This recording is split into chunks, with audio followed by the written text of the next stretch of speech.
Sounds good. You can look forward to the sound of those drums and the sight of those dancers. This weekend in San Jose, the Native community is celebrating its tradition and history at a free event. It is called Indigenous Peoples Day. And for many locals, this is one of the very few opportunities to come together and pass along these traditions to the next generation. KRON 4's Ella Sagamonian is here now to explain. Good evening to you. Hey, Justine and Grant. So this event is just one way to share many lessons from the Native American community as well as the indigenous community of Mexico. We do have a lot of both of those populations right here in the Bay Area. And we are still here. We are thriving. That is a message from the event organizers of Indigenous Peoples Day in San Jose this weekend. They're excited to welcome people from all tribes and collectively honor their history and traditions. Yetochli Mitlalpili has been dazzling Bay Area audiences with an Aztec dance group for more than 20 years.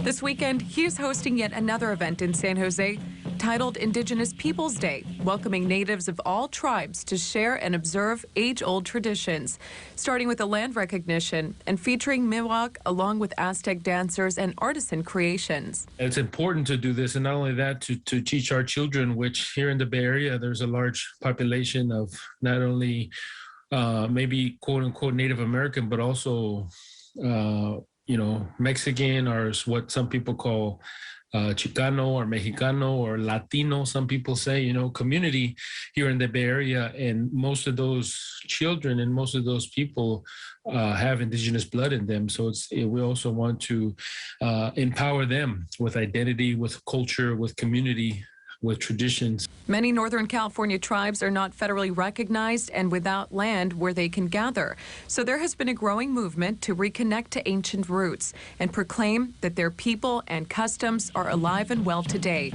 After searching for his own Apache, Pima, and Aztec family history, Jay Guerra of Sunnyvale launched the Unified Indigenous Movement page on Instagram during the pandemic, which quickly amassed tens of thousands of followers in search of community. I love the fact that I'm able to help people reconnect.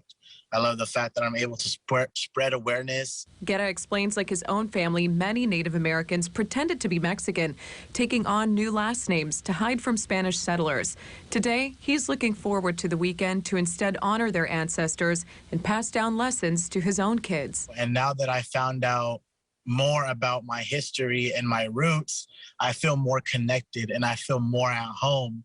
That I feel more at peace that I know who I am, and I can raise my kids the way, with this knowledge.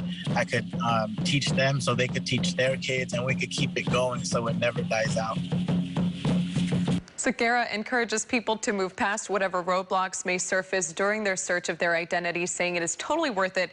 And the Indigenous Peoples Day event starts tomorrow. It's going to go on through Sunday over at the Garden at the Flea on Berryessa in San Jose. We're going to post those details up on KRON4.com. Live in the studio, Ella Sagamonian, KRON 4 News.